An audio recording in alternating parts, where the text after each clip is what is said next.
Imagine going from working in your bedroom living off of a credit card to building a company responsible for helping more than 80,000 entrepreneurs start a business by helping them build an awesome e-commerce website. Well, our guest today has done just that. Antony Chesworth believed that everyone should be able to do something they love. So he founded EKM in 2002 to help anyone set up their own successful online shop. Since then, EKM has helped over 80,000 businesses and has grown into a team of 70 e-commerce experts in their Preston-based office. EKM is now the highest rated e-commerce provider in the UK with over 2,000 five-star reviews and continues to support small business owners in their journey to running a successful online shop. Hello and welcome to Talk Business with Antony. Hello, how are you? Very good, thank you, Antony. Thank you so much for joining us today. We're really excited to be speaking to you. And of course, there's lots of exciting things that we could talk to you about today, from you flying aeroplanes to your business vlog and also your motivational speaking. But what we really want to get into is how you started and then have grown EKM into what it is today. So before we do that, tell us what you guys do at EKM. Well, we provide an e-commerce platform so that anyone can create their own successful online shop. The way I tend to explain it to people, especially non-technical people, is we're a bit like a shop landlord, but instead of renting out shop units on Oxford Street, we rent them out on the internet, and then people can come and move in and put all their own products and categories in there and design it however they want. So yeah, that's what we do. Yeah. And when you started the business 19 years ago, what did the world look like in terms of the competition, and where did you see the opportunity that gave you the idea to launch this as a business? Wow. There's a lot of differences, but then there's also things that are still the same. This is a funny thing, that technology moves really fast, but then there's still a lot of similarities. So what it was, after I'd finished at university, I got a job at an internet service provider, and we were helping people set up web hosting and things like that. And one of the reoccurring things was people setting up e-commerce websites. And at the time, there was only two ways to build an e-commerce website. There was either you paid a web designer to build you an e-commerce website, which still exists today. That's an option today. You know, there's plenty of people who do that. And you get a perfect website. You get a website built exactly for you that looks great. And it's amazing. It costs a fortune. But the issue is that as soon as that web designer's finished that job, they're off over the hills to go and work with the other customers, never to be seen again. And you're left with this website that's slowly going out of date. The other option at the time was to buy some software that came in a box on a CD. Yeah. Which a lot, you talk to people now, even some of the guys at work, you talk to them, they've never even seen that you get used to buy software in a box. Yeah. But you'd have to get this software in a box, you have to install it on your computer, then install it on a web server and play uploading files. And that's where, when I was working at this internet service provider, I used to help people do that. And I thought, there's got to be a better way of doing this. There really has got to be a better way of doing this, something that my mum could do. And my mum's not computer literate at all. And so I went back to my bedroom, and I started looking into it, and I started programming in what would become EKM, which was a system that anyone would be able to use, and it was all through the web browser. And at the time, the idea of software that ran through the web browser was new. That wasn't a thing then. This idea of software as a service that we all know and love now, that didn't exist. And so I programmed it in, and I went trying to sell it down in Lancaster and stuff to businesses and things like that. And pretty much the bulk of people would always tell me, this internet thing's not going to take off. I want you to sell on the internet. And so that's the kind of environment that it was back then, that you were still fighting with people who think that internet's a fad, or I don't need to sell on the internet. And sadly, the majority of those businesses have gone bust now, but obviously because they're not selling online. But there's still an element of that even today. There's still a hell of a lot, but even like through this COVID thing, there's so many businesses who the first time around didn't jump onto online because it's only going to be a few months. Second time around didn't jump onto it. And even now, they're still not selling online. And it's just crazy. Yeah. It's unbelievable, isn't it? And because they come up with 101 reasons as to why they're special or why their products could never be sold online. No one will buy art online. It's like, it turns out, they will actually. I bought art online. No one will buy crafty type things online. Yeah, they do. I don't think there's a product that you can't sell online. So that was the environment then, and obviously, yeah, it's brought us through to today. Yeah. In a world that often just sees the results and then thinks that something become an overnight success, there was so much graft behind the scenes for you. Tell us about those early days and how you got things going from your bedroom, financed on your credit card. Yeah, well, going back to when I was at this internet service provider. Prior to that, I worked at Burnley General Hospital. There's a bit of a summer job, pushing a trolley around, a bit like a porter, but selling sweets and toiletries to people on all the wards. And it was when I was doing that job, and I was only like 18 or something like that, so on like a young lad. But you'd be pushing it around the wards, and you do it on a Saturday, and then you go back in on a Sunday, and people had changed on the wards, and they hadn't changed because these people have got better. It's because they died. And even while you're actually doing it, you're actually pushing this trolley around, people had died while you're actually on the wards. And obviously they cordon it all off and everything, and and they just hold everyone back while they were sorting it out. But as an 18-year-old lad, it was weird. It's a strange thing to see. I mean, death is a strange thing, and for an 18-year-old, it was very bizarre, and it's always stuck with me is that I always can recall it. But the thing that I always remember was when you spoke to these people that were in the hospital at the end of their lives, they always said the same things. One was not to have any regrets, and the other one was to make sure you spend life doing something that you love. And that really, really, really, really just stayed with me. And that's why that is what our company's ethos, really, this idea that we believe everyone should be able to do something that they love. Yeah. And that's what's guided us really throughout this. And that if we can provide the facility to allow other people to do something that they love by opening their own online business, that's amazing. And if we can, even people who choose to work for EKM, we want them to love what they do as well. And that's kind of like been the guiding principle really of everything that we've ever done at EKM. Yeah. And so to fast forward back to, obviously I went to university, I went to Lancaster University, got a job at an internet service provider up there for a couple of years. And that's when I came up with the idea of EKM, like I was talked about. And I thought, yes, this is great. This is going to make my fortune. This is going to be awesome. This is going to be absolutely epic. Is this? Turns out it was very difficult to set a business up, and it was very hard to get customers. And so very quickly I realised I'd have to go back and live with my mum and dad, and claim their job seekers allowance. And so that's what happened. I had to move back to Burnley. I had to move back in with my mum and dad, and it was 4 years on my own of graft, of permanent rejection to get the business going. I remember at the time, there was no Michelin tyre factory in Burnley before my time, and they had a development fund to help local businesses. And so Michelin Tyres and NatWest Bank came out to meet me, and they'd gone over the business plan for EKM and everything. And they looked at it and said, Antony, we've looked at this and it's just never going to work.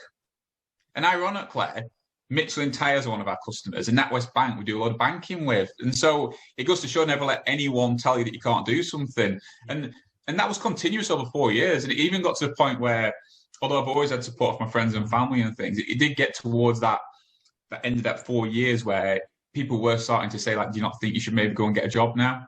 Yeah. And I remember going to job interviews, and they'd always ask that question that we ask people when they come for work us now, where do you see yourself in 5 years' time? And my answer was always, not here, doing my own thing. And so I'd never get the job. I sort of talked myself out of the job when I was there. But I had so much belief that it would work. I so passionately believed that this would work and that it was a solution that people were looking for. And over that 4 year period, I had to learn how to do cold calling. I had to learn how to do marketing. I had to learn how to do sales. I had to learn how to do everything because I was a programmer up to that point. And so I had to learn all that. And I managed to get a couple of customers paying me, and they were paying $19.99 a month at the time. And I got one, then I got another, then another, then another, and it slowly built up. And after about 4 years of this on my own, I managed to build up about 100 customers, all paying me £20 a month. And I went back to one of my friends that worked at that internet service provider in Lancaster, because I always promised him that when I got to 100 customers, I'd come and rescue him. Yeah. And it took me a lot longer than what I thought it would. But I said, we've got 100 customers. Do you want to come and join me? And he did. And then from then it just slowly snowballed, really, and it sort of just grew and grew and grew after that point. But yeah, it's easy to forget that then 4 years. It's easy to look at people thinking they're an overnight success, and you forget that all these people that you see in the media and stuff, all these big successful people, they've been doing it for decades usually before you've ever heard of them. And how important, I mean, I know that you're a dad, Antony, and I am as well. How important is it that our kids hear stories like this? Because we live in now a world of the social media highlight reel where we're seeing people's, successes on Facebook and on Instagram, but we don't ever get to see the losses. We don't ever get to see the graph like you've just been talking about. Yeah. How important do you think it is for the younger generation to hear this? It's mega important. I was talking to a school the other day. I got asked to talk to a school the other day. And I do generally like talking to school kids because I try to think what would have motivated me when I was a kid. Yeah. And I remember when you did go and see businesses or business people came in and spoke, and they're there in the suit talking business and profit and loss. And you just thought, as a young person, this is boring. I am not getting into business. I want to do what them Instagrammers are doing, which is driving Lamborghinis and Ferraris, posing around pools. That's what I want. And business isn't what, and it's like, hang on, business is what actually will get you that. Yeah. For real, not pretend, not photoshopped. Yeah. That will get you that for real. Yeah. And so I think in this country, we're really bad. In the UK, especially, we're really bad about talking about money.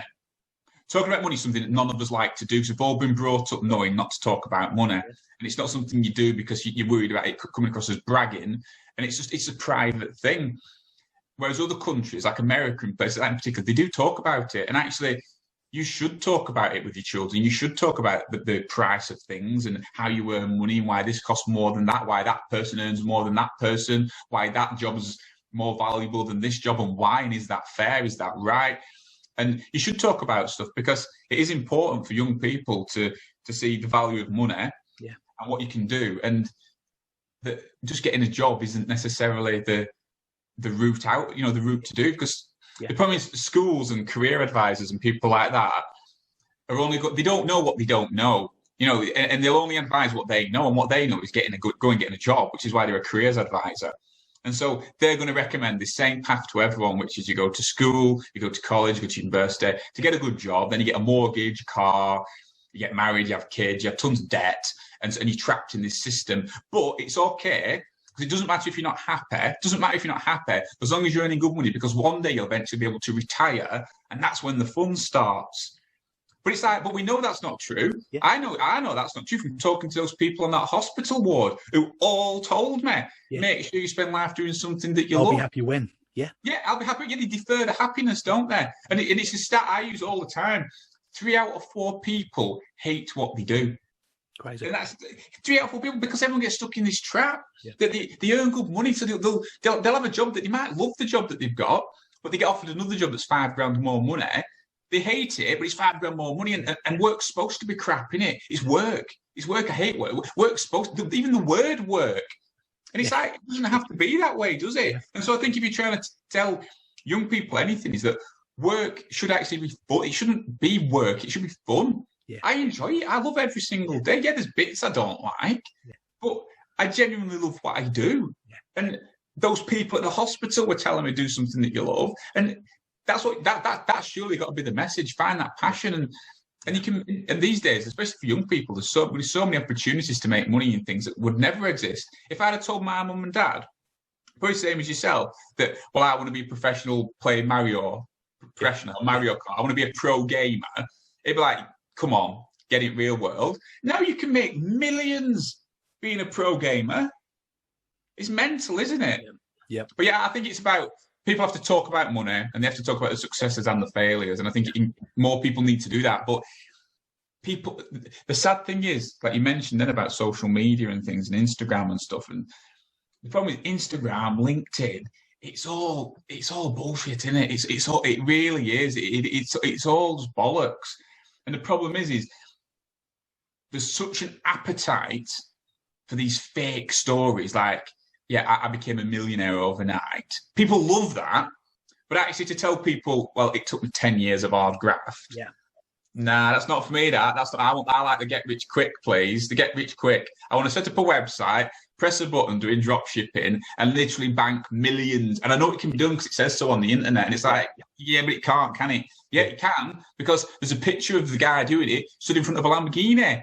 It's not his Lamborghini. It's not his Lamborghini. And that's the thing, it's a bit of reality in it. I think people need. Yeah, absolutely. And it must have been hard because you had family members, these outside agencies all telling you that it's never going to happen.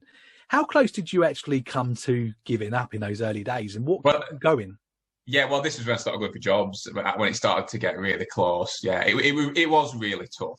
I mean, you sort of, when you look back at your memories and you look back at the past, you see it with fondness, don't you? You kind of ignore the nasty. It's like that Baz Luhrmann song, isn't it? You ignore you gloss over the bad bits. But you do forget it was lonely. It was lonely. It was me on my own. It was lonely, and I were having to do bits of things to make money, like doing websites for people and things and odd projects just to get by, really. Yeah. So yeah, it did get tough. Yeah. It got really tough. But the thing is, it's because I so passionately believed in it, because I genuinely loved it. I always tell people it's this love what you do thing, that why some people are successful and some people aren't. It's because they keep on doing it. That's the only thing. It's perseverance. They keep on doing it. They keep on practicing something and they get better and better at it. Now, the reason why they do that is because they found something they love to do. If you look at any famous sports person or actor or business person, anyone, insert your favorite whatever here, you'll find that they found something they love to do. So like Tiger Woods, also, I mean, I'm not particularly into sport, but like your Tiger Woods, your David Beckhams, all these sort of people, when all their friends had gone to bed, they were still out practicing and playing because they found something they loved to do. Because they practiced and persevered, they became Tiger Woods. They became the best in the world. Same as a lot of these business people. When everyone else had got fed up, they'd continued to practice and they became the best because they found that one thing that they loved to do. Yeah. And this is that vicious circle that the things you don't like to do, you don't practice, therefore you don't get better at them, you never progress. It's like me, I don't like loading the dishwasher. I'm rubbish at it. But this is the problem with, when I talked about the 3 out of 4 people hating what they do, that's because probably 3 out of 4 people, they've not found something they love to do. Therefore, they're in a job they don't like. It's work, it's horrible. But because they don't like it, they never practice it. Because they never practice it, they never get better at it. Because they never get better at it, they never earn any more money. They never progress in the career. And they're stuck in this vicious circle, aren't they? And this is why it's so important to find that thing that you love to do, that actually energizes you, that actually gets you excited and makes you want to do something. Yeah. Can you remember how you got your first customer and what that felt like? Yeah. She's called Teresa. I won't say a full name for GDPR. I'm sure the GDR police will be even going now, going, oh no, you said it. Oh yeah, I do remember. Yeah, she did TENS medical equipment. You know, I think for like pregnant women, like the things that pulse your body. Yeah. Like a slender tone belt type thing, but for pregnant women. Yeah, I think I was going through on the internet looking for people at the time, looking for people, and she had a website but she wasn't selling online. And so I contacted her, and she went for it. And it was, I really remember. It was an amazing feeling. Yeah. It was amazing. But that's when the game changed, because then all of a sudden, then you got that first customer, and which was amazing. And then the next day, she rang up with a problem, and it was like, oh, the reality now. Yeah. I've actually got to start helping customers and things. And at the time, obviously, it was only me. Yeah. So literally, whenever she had a problem, I was there on the phone, actually working and fixing it at the same time. But I still remember. I could probably name them. I won't for GDPR.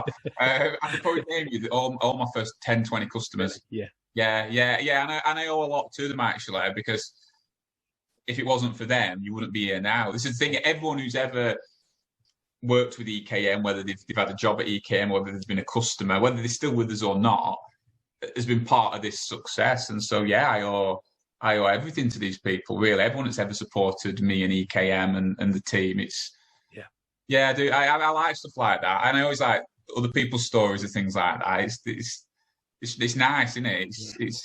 I do like it. How did you transition from being a one-man band where you were doing everything to then scale the business into becoming a team? You mentioned earlier that you was going to go and get your friend after 100 sales. How did you identify what those skills were that you needed to recruit for, and how did you go about filling them? That's a good question. I probably didn't at the start, to be honest. I just promised my mate a job when we hit 100. But he says I knew the biggest problem I was going to face when I got to 100 was customer services, actually supporting these customers, because the nature of what we do, a lot of our customers need a helping hand to get them through it, because it's a complicated thing. You're setting up an online business, no matter how simple we make it, people need help and assistance. And I knew that having those customers calling me for help at the same time as me trying to do it was never going to work, because I'd literally be distracted. I'd be so busy helping customers to being able to actually grow the business and actually build the platform better. So I knew I needed a customer services person, and I knew the guy that joined me, he was customer services. So it was a perfect fit, really. And that's kind of what we kept doing. At the point I was sort of there left programming in the system, and it was employing people to allow me to continue to do that, which was predominantly customer services people, really. It was people to shield me, so I could literally work on the system at the time. And then it wasn't, so the first person, Ian, came on, and then we had Matt and Dave. Dave was a programmer, so it was the first time we employed a programmer to join us. And then there was two of us making stuff as well at that point. So, and it just kind of organically went, but there wasn't tons of thought. It was just, oh, look, we're struggling in this department, let's get someone in. Like now, once you get to a certain size, like now we're like 80 people, there's that transition period, I think, when you're pushing through 25, 30 people. So when actually you start really seriously considering who's doing what, who's going where, and you need the best people, and you start transitioning into being a recruitment business in your own right. Like, you have to actually, as well as attracting customers, you've got to attract people to want to join the team as well. And then that becomes a bigger and bigger part of the business. And that's the way it's gone. And how easy did you find that? Because you've gone from, owning all the code, literally knowing the nuts and bolts of everything that's going on.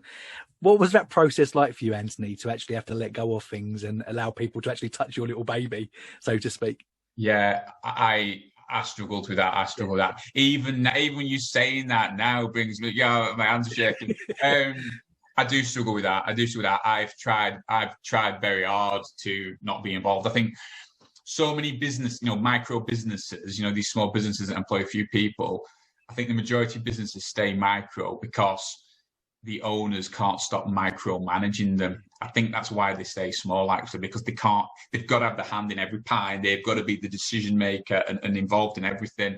And so I've tried my hardest all the time to sort of step back. Because the problem is, as a business owner, as an entrepreneur, there's always that feeling in your head that no one can do it as good as me. And no one can in your head. I can do it better than everybody else. And actually, even if there's an element of truth to that, so there's a certain job that you could do yourself, it's not viable for you to do all these jobs. People have to be allowed to go and make mistakes and actually get on and do it, because it's the only way you can scale the business. And so now, I don't touch any coding really on the platform. I do little bits to keep my hand in on like back end systems and stuff. That's just more because of my own enjoyment more than anything else. But that's tough. But I think a lot of businesses struggle with that, don't they? They really do struggle. What have been the most significant milestones or decisions that has got you to where you are today, having helped over 80,000 businesses? Wow, that's a good one, isn't it? The most, God. I think one of the biggest things that happened to us is that we grew, and I suppose this applies to any business actually. We grew 20% year on year from when we first started, and then about 8 years or so ago, we had a bit of a blip. It started to just flatten off a little bit, and there were a variety of reasons there. But actually, what it really was we'd forgot our company values. We'd forgot what we were there for. As the company had grown and we got more people on, we forgot what we're doing it for, and we'd forgot who we were actually working for, which was the customers. And even internally, we'd started using things like customer numbers and usernames and not even referring to customers as people. Do you know what I mean? It was an account. We got an account issue. We have a sign-up issue. And we forgot what we were doing it for. We forgot that we should be following our values and doing the right thing by people. And that making money had become the primary objective in the business, which is a bad way to be. And I know it's just funny, but for talk business, but it is. I think if your primary objective is money, it starts to cause you problems. All the big businesses that we all know and love, whether you talk about Apple, Microsoft, Facebook, Instagram, whatever it is, their primary objective is to help people. Yeah. It's to help people connect, help people to, like Zoom and things, help people talk to each other. They make money as a secondary objective. And of course, the money's mega important. I'm not saying it's not. It is mega important. The money is important. But it's not the primary objective. Whereas if the primary objective is trying to extract every penny out of someone, it never works. And I think when we realised that, when we had that awakening, really, that look, we've took our eye off the ball here a little bit, that accelerated the business no end, because we refocused again back on the customer. What do the customers want? How can we help more people? Helping them, not extracting money, helping them. How can we help them be a success? And so we kind of pivoted a lot of the business model at that point as well, because we wanted to pivot it to help people to set up a successful online business, because there's that many e-commerce platforms out there now. There wasn't back when the reason I set up. Now there's so many, these massive American ones that are worth billions. You know, they'll spend more on marketing in a week than what we'll earn in a year. Do you know what I mean? It's just absolutely immense amounts of money. And the majority of them just lose money as well, because in America, unlike the UK, profit's a dirty word, isn't it? You don't have to make profit, which must be phenomenal. We can just waste billions upon billions of dollars. It doesn't matter, because there'll always be someone who will give us some more. But there's that many platforms out there, and there's so many of these get-rich-quick type things. And the reality is setting up a business is bloody hard. It is bloody hard. Of course it is, because anything worth doing is hard. There's nothing that's worth doing that's easy. And anyone who thinks anyone who thinks setting up a business is easy is deluded. It's hard work, and it requires a lot of graft. And so this in terms of helping customers, we realised this as well, that the messaging on all these e-commerce platforms was wrong. It was all about, oh yeah, set up a website quick and easy, and you make loads of money, and you can import products from Alibaba, press a button and you can sell them, drop shipping. And it's like, that whole messaging is wrong. It's like, that's not how you build a sustainable business. It's not the right thing to do. And so we really focused and doubled down on this helping customers idea of helping them create a successful business, to the point where we only want to work with people who want to create a successful business. If you just want to have an online shop so you can tick a box and tell all your friends I have an online business, there's other platforms for you. If you want to get rich quick, which will never happen, but if you want to get rich quick, there's again other platforms for you that are well known. We all know who they are. We all see the adverts. But we want to work with people who want a successful business, who actually want to build a sustainable business that will grow. Yeah. And since we've doubled down and focused on that, and focused all our efforts on helping people, the business has just absolutely shot up. You know what I mean? Far better than it was even at the start. And so I suppose, to answer your question, although it's been a long-winded answer, it's remembering that your primary aim is to help people. Yeah. Help people. That's all your aim is in life. That's the aim of the game of life, help people. The more people you can help, the better you'll do out of life anyway. So yeah. You have built EKM during a generation when a lot of big companies have moved their support teams abroad, but instead you've gone down the route of building an amazing building with offices costing nearly £4 million in Preston. Did you consider setting up abroad, and what made you build here in the UK? Probably that exact thing I'm just talking about. It's about helping people, and yes, you can get help from places abroad, but the reality is the majority of call centres that are outsourced abroad aren't outsourced because they can offer a better quality of service. They're outsourced because it's cheaper. Yeah. If they're being outsourced because they can offer a better quality service, that's fine. But the reality is it's because it's cheaper. Let's farm everyone out to, it's normally India and places like that. Farm out there because it's cheap. The service will be crap, but it's cheap, better for the bottom line. But you're not helping people. Yeah. You're just trying to extract money. And all of us have gone through that rigmarole of having to ring one of these big companies and spending 40 minutes on hold, talking to someone who has no authority to do anything, and it's just soul destroying. Yeah. So we've never ever thought about outsourcing support and things to countries just to save money. Yeah. We may set up more support centres in other countries as we expand around the world. If we open American offices, we probably have American support people there. But yeah, never for saving money or anything like that. And our support is what we pride ourselves on. It's why we're the highest rated e-commerce platform in the world. On all the review websites, we're the highest one because we invest so much into that helping people, that personal contact, that you get an account manager. Like one of the things that we did, again, that sort of changed our business a lot was setting up an online business. It's like joining a gym. In January, everyone joins a gym, and then they realise that joining the gym is actually a bit like hard work. You know, getting fit and healthy, everyone wants to be fit and healthy. Everyone wants that six-pack, but to actually get it, it's a bit like hard work. I don't know, it's like hard work. And so setting up an online business is just the same. Everybody wants that Lamborghini and that yacht and all this success of being able to stay at home and sit on a beach or something. But actually doing a business is hard work. Yeah. And so like the gym, you need a coach. You need someone to keep, come on, more reps. Come on, we need you in. We've got a class for you. Come on. So we did the same thing with EKM. You get an account manager who's that person to motivate you to come on. Next time I ring you, I want you to have uploaded all your products. Next time I ring you, I want you to do your descriptions. I'm going to go away and upload this for you. I'm going to do this for you. We're going to get the design sorted and the egg you on because that first 6 months is the crunch time. Because it's that time to establish a habit, isn't it? Where it's going to the gym or whatever. If you can get past that 6 months, you then can start saying healthy. If you can get past that first 6 months of your online business, you've got a hell of a lot more chance of success. And I was only running the numbers the other day. The customers who do work with us and go on to take an account manager all the way up to like that 6 month period, they generate 42% more income than the ones that don't. Yeah, which is phenomenal. That's like a ridiculous figure, isn't it? Because they're working with us and they're engaging with us, 42% more income. Yeah, because you work so closely, and this is very unique, isn't it? The way that you coach your customers, your clients through this process in becoming the best that they can be. Amazing concept. You get a real insight into these people's businesses.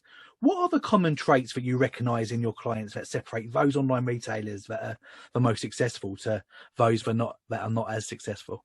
Taking it serious. The biggest problem I see is people do not take it serious. Like I think it's literally a tick a box that they just want a business, but they're not willing to invest in it.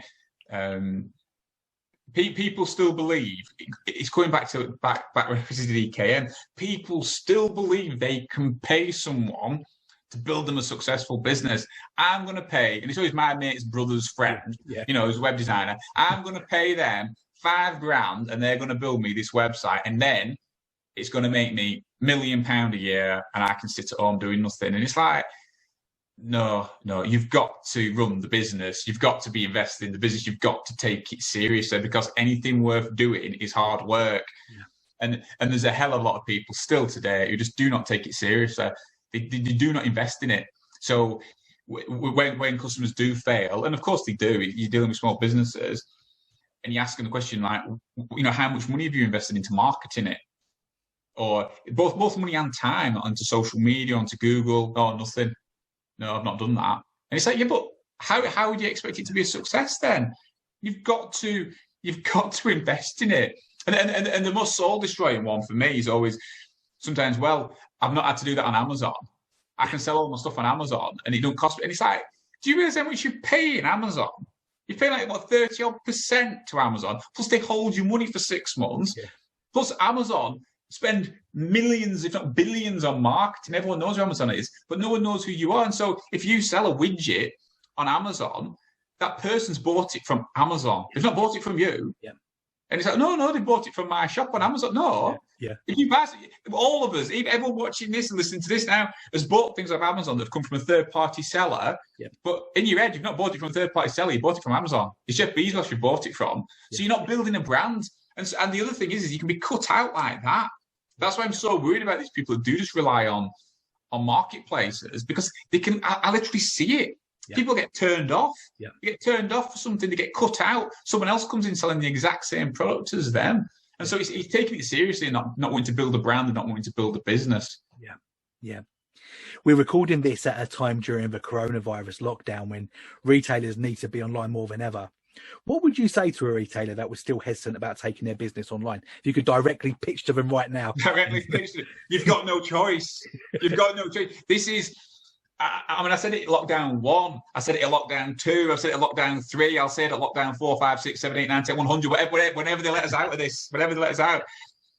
this is the best time ever in the history of everness to set up an online business, because you're not competing with the high street because it's closed. There's never been a better time. Even now, things up 65, 70% on last year. It's mental. The traffic going through e-commerce is bigger than Black Friday every day. It's mental. And so you've never had a better opportunity to do it. And so you've kind of got no choice. It's a bit like saying, I don't fancy learning this reading and writing thing. It's not for me. I don't think it'll benefit me. Yeah. You've got to be online, and you've got to have your own business and your own brand. Otherwise, you will go extinct. It really is that harsh at the moment, isn't it? Yeah. What are some of EKM's biggest success stories to date? But before you answer that, let's quickly hear from our sponsor. The investment in the video worked wonders for our business. Actually got better results than what I was expecting to. Video is a really important marketing tool because it allows us to present ourselves in a very different way. It went down an absolute storm. I was really impressed with. We had over 260,000 views and was shared and liked 8,000 times. It definitely outgrew my expectations. There was certainly an uptake on business, without a doubt. That video is working, so it was worth every single penny. It did everything I wanted it to do. It really got to be. It's generated a lot of traffic, a lot more work for us, and ultimately generated more profit for the business. I'm so glad I work with these guys. So I have instructed them again. We've gone back again this year. Definitely the way forward. Fans of the Talk Business With show benefit from our exclusive rate through our partnership with Animate Our Logo. Visit animateourlogo.com to unlock the discounted rate. We are here with EKM founder Antony Chesworth. Before the break, you were just about to tell us about some of EKM's biggest success stories. Tell us about some of those, Antony. There's so many. I mean, you could use the big ones. We've had people like Lotus Cars users, the BBC. We've had people like Cambridge Satchel Company, who was actually featured on a Google advert, actually. And she basically set up her business on a kitchen table selling satchels, all on EKM. And then that went massive. And I think she's got an MBE and all sorts of stuff now. That went massive. So there's ones like that. But to me, I really like the ones that just literally set up and it's just changed their lives. And other businesses that, especially during this crisis, that we've helped that would have gone bankrupt if it wasn't for having an online shop. And I'm so proud of the team and the industry, actually, not even just EKM, other e-commerce platforms, delivery companies, couriers, everyone is involved in this. It's actually kept the country moving. Yeah, because so many people have these like the unsung heroes that those delivery drivers that are bringing parcels to our doors. These platforms that are powering it, the gateways. They've actually kept businesses afloat. They've kept families fed and roofs over their head. It's been phenomenal.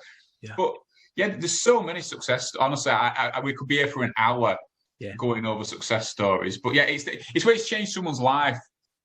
I like stuff like it's turned them around. So.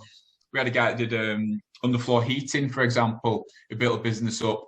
I think he sold it to Travis Perkins in the end so literally, again, from his bedroom, sold it for tens of millions, all off the back of EKM. He's a massive fan of EKM, and I think he's using EKM for some other projects and things like that. And there's a lot of people like that's really nice to see when someone has done that. So they've set up a business on EKM, it's blown up, and gone massive, and it's been taken over by someone. And eventually, at a point, obviously, when they get taken by Travis Perkins, I think they integrated that business into Travis Perkins. So obviously, they stopped using EKM at that point. Yeah. But then you see the founders and stuff coming back to EKM to launch more, and the team that have worked with it, setting up businesses. It's really good that it's been such a good tool for them that they come back and they do it again, and you're seeing that journey again.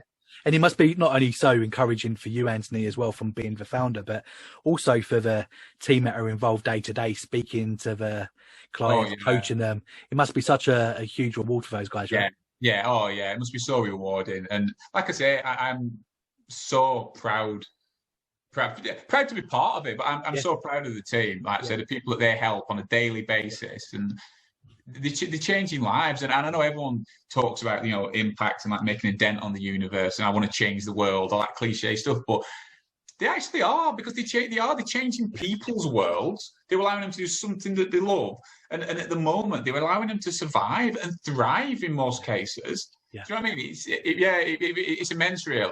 It really is. We mentioned during your intro that EKM are the highest rated e-commerce provider in the UK. As you scale, how do you ensure that you keep the customer experience as good as it can possibly be? Never forgetting that we're here to help people. That's the primary objective, is to help people. Help. How can we help? Not how can we make money? How can we help people? And we make sure, like from an internal perspective, we make sure obviously we have contention ratios in how many employees we have to customers to make sure that we keep them support levels high. We track everything. So we're tracking who's being contacted by whom, call times, wait times. But the most important thing is customer feedback. So the actual, like the times on phones is irrelevant, because it's more important about, was that customer happy? So we're permanently doing surveys to customers. We're encouraging them to review us. We're asking for feedback all the time. Because at the end of the day, for most businesses, and we're no different, if we aren't asking our customers how can we improve, how can we be better, there's some other person contacting them saying that they'll do that. Do you know what I mean? It's kind of like we have to be permanently on our customers to look after them, because if not, there's always someone there ready to take them off us. You're right, yeah. And I know it's true for every business, and I think people forget that looking after your customers and being, encouraging that customer loyalty is so important. Yeah. Yeah. What have been some of the most difficult days for you in business so far, and how have you overcome them? Most difficult? Oh God, there's many, isn't there?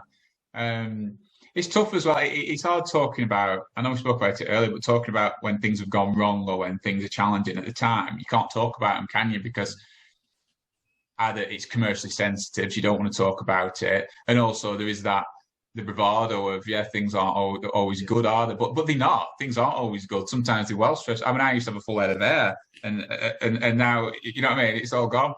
But yeah, there's been some mega stressful times. I remember, I think I was earlier when things sort of flatlined a little bit. That all sort of came in one big bubble as well at the time, because around that time we just bought the office. And we committed to spending millions on this office, and we started stripping it out. And all the time we were working with our bank, which was Barclays at the time. And all along they were supporting us on this journey. And they were really excited about working with us and And inevitably, when it got to crunch time and we got all this money ready and we started stripping the office out, they pulled out. They said, nah, we're not going to support you. And so not only were you dealing with a business that was sort of just recovering from the flatline part, you were dealing with the fact that you're having to find millions and millions of pounds to do this office, and that the bank that we thought had shared loyalty with us had just ditched us. And it's actually a common, because when I've told this story, I've spoken to many people who the exact same thing has happened. And I think it's happened to most business owners, actually. I think banks, and I know they're not all bad, but a lot are. They'll give you an umbrella, but they'll want it back when it rains. And I think you've always got to remember that in business. Never ever think that these partners, these banks, these people, they're going to be there for you in the tough times, because they won't be. But that was really tough. And that was tough for a lot of reasons as well, because obviously we were trying to pivot the business a lot as well. And so I was raising my profile with things, because obviously I've normally been someone who's been hidden behind. I'm a technology person. I'm happier hidden behind a screen really than being out in front. And so we were raising the profile of me, we were raising the profile of the business. And at the same time, every night I'm going home looking at the bank balance thinking, oh my God. Yeah. Oh my God. You know what I mean? And that is horrible. Yeah. And yet you've got to be, especially at work, you've got to be there cheering everyone on and motivating everyone. And at the same time, you're shitting yourself because, stuff's struggling. And that's just one. I mean, this happens all the time. That's just one that I can remember recently, but it's all the time, because as you get bigger, there's always someone who wants something from you, isn't there? Whether it be HMRC, whether it be someone trying to take you to court, whether it be the bank doing something there's always another obstacle, isn't there, just round the corner. And it's just that you're permanently navigating and going around, but it never gets any easier. I think that's the main lesson, I suppose, for anyone listening to this, is that I think all of us, every single one of us on the planet, thinks that when you get bigger than where you are now, it's going to be easier. So you're looking at someone like Elon Musk or whatever, or Bill Gates, thinking, well, when you get to that, it'd be well easy then, wouldn't it? And it's like, you're looking at Elon Musk, he sleeps on the floor of his factories. It's not any easier for him. It's well stressful. And it never gets any easier. It doesn't get any easier. It really doesn't. That's why you've got to love the process. You've got to love what you do. Yeah. Because if you're just trying to do it for an outcome in the future, like what most people are in life, they're doing it for this pension, that it doesn't matter if I hate the journey because I can love the reward. It's never going to be, because it's never going to happen, is it? Yeah. And I think with business, it's because it's such a long journey and there's so many challenges. It's like a puzzle game, isn't it? And yeah, it's, again, if we went over all the problems and things we've had, we could be here for hours upon hours. But you learn from them, don't you? And you become a lot more hard-skinned from it. Yeah. You really do. If you had to start a new business again from scratch tomorrow, what would you do? Oh, wow, what would I do? I should say an online shop, shouldn't I, really, to encourage everyone to do it. But that said, my skill strength really is, I suppose, in software and building systems. I get a proper buzz when I see people using something that I've built. You know, if I build something and then you see people using it, it's a proper buzz. It is. It's a proper buzz. It's like doing YouTube videos or podcasts. I suppose it's the same for yourself. Like when you actually put some content, you've put about love and effort into it, and you put it out there, and you see people consuming something that you've made. Yeah. That is such a good feeling, isn't it? Yeah. It's amazing. And so I do like that. So I'll probably go into software again. I'll probably look for some problems that, again, they don't have to be unique problems. I don't think anything has to. I think people get it in their head that they've got to put a unique idea. It's like they don't. Apple have never come up with a unique idea, and they do pretty well. You've just got to look at what's out there as a solution to a lot of problems, and could you improve it even a little bit? Yeah. So I'd probably launch a software business or something like that, really, because there's no. It's something you can do yourself. You can do it yourself. You can just do it in your bedroom. You just do it yourself and give it a go. Yeah. You don't have to buy like tons of stuff or invest in buildings or anything like that. Yeah. What resources have helped you grow individually the most over the years? Books. You've got to be reading books. You've got to be educating yourself. One of our values at EKM is evolve. That tomorrow's got to be better than yesterday. And that's what we do through the company. We sort of push this value that the business has to be better tomorrow than it was yesterday, but also individuals and also me, all of us, everyone listening to this. If you're not improving yourself, you're going to go extinct, aren't you? You've got to be improving. So you're standing still. Too many people sort of say, oh, well, I've got 10 years experience. And it's like, you've got 1 year's experience repeated 10 times. To get experience, you've got to be educating yourself. And to me, books and YouTube's pretty good as well. If you get past all the people trying to flog you a course, because there is a lot of that. It's very tainted in its social media. Everyone's got an agenda. Yeah. But books, you should be reading loads of books. You should be. What are some of your favourites? Oh God, that's a tough one, isn't it? There's been loads. I quite like. There's some really technical ones like scaling up. I'm kind of looking on my bookcase there at books. I do a lot on Kindle. I like 4 Hour Work Week years ago, although it's an ideal as opposed to something you should be aiming for. How to Win Friends and Influence People, Think and Grow Rich, things like that. Some of these classic books. I'd have to look at my Goodreads thing and see which ones I'd read, but there's some really good books. And the thing is, you only have to read, don't you? You only have to read the top 3 books on any topic, and you know more than 90% of people in that field. Yeah. And we do it all the time and read. There's some really good books, and it's a foolish not to. 2 Second Lean's a really good one. Yeah, 2 Second Lean is very good as well. That's a really good book.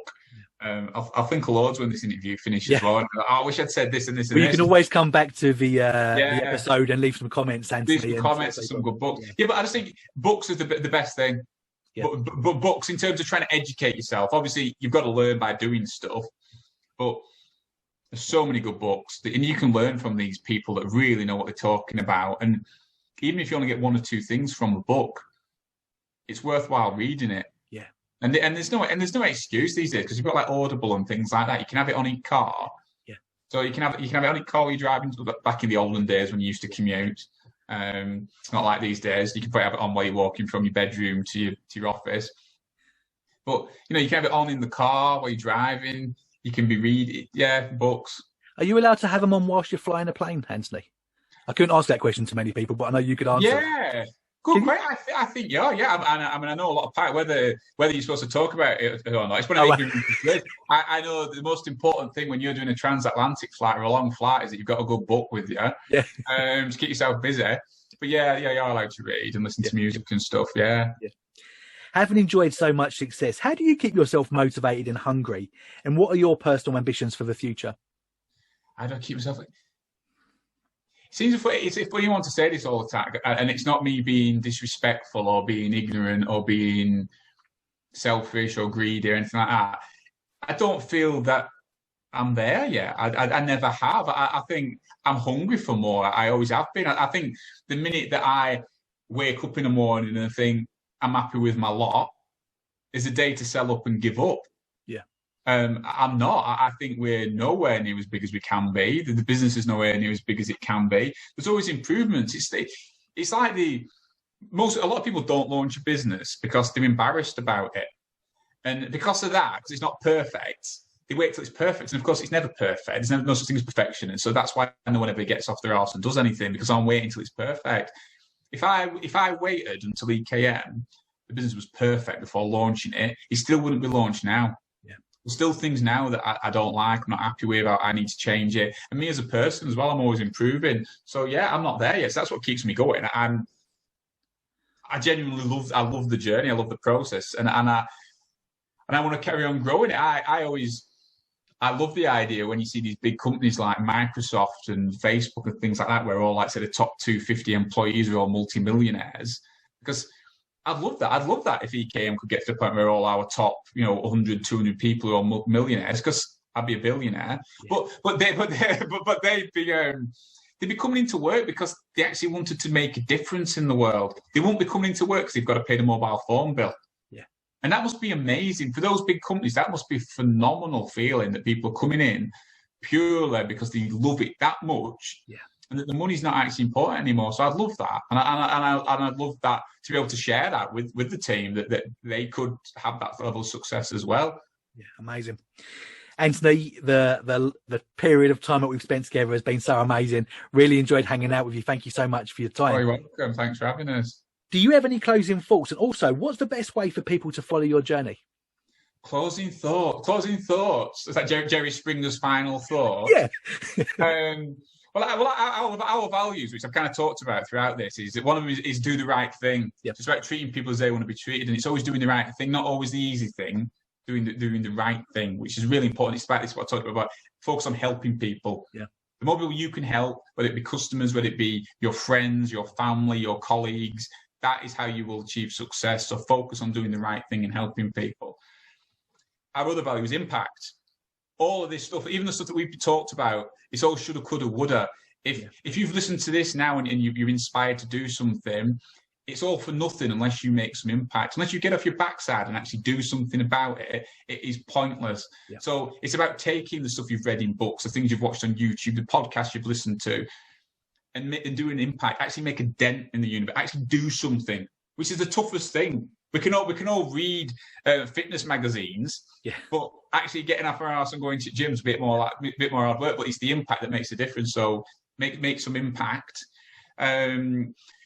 The S, our other value, is simple, which is about keeping things simple. Things don't have to be complicated. I'm not a complicated person. I hope it's come across in this podcast. It's quite a simple chat, aren't we? Keep things simple. You don't have to bamboozle people with technology and things. And even when you're learning stuff, don't overcomplicate it. Just keep things simple. Yeah. Everything we do at EKM has to pass the mum test, which is basically my mum, Anthony's mum. Test, could she do it? Yeah. Would she be able to do it? She's not remotely technical. And this idea of keeping things simple. And the other one that's really important, we've already talked about, is evolve. Yeah. You've always got to be improving yourself, always be improving yourself. If you want to be the best in your field, you've got to be educating yourself. It's not just going to randomly happen. Yeah. And no one on this planet has a God-given right for success. You've got to evolve, improve yourself, make the impact to get there. No one else will do it for you. The world isn't fair. Life isn't fair. You've got to evolve yourself and improve yourself. So that'd be my sort of final thought. Follow their values, which are my values as well. Yeah. And if anyone wants to find out more about me or EKM, our website's ekm.com. if you Google it, you can find it. And likewise on YouTube, if you look for me, Antony Chesworth, no H in Anthony, just so I can never buy a cup with my own name on it. I'm sure that's why they did it. If you Google me or YouTube me, Antony Chesworth, there is like a vlog series that I put out of me at work and what we're up to and things. And obviously that's been challenging with COVID, because it just been me sat in my scuffs at home all the time. But yeah, so you can find out a lot of information on it, online. Brilliant. Well, the vlog is very good. I'm a subscriber myself. Anthony, I'm going to put the links to everything you've just mentioned in the description below. So no matter where you're listening or watching this episode, you'll be able to follow Anthony by looking at all of those links. Anthony, thanks again for your time. Really enjoyed it. You're welcome. Thank you.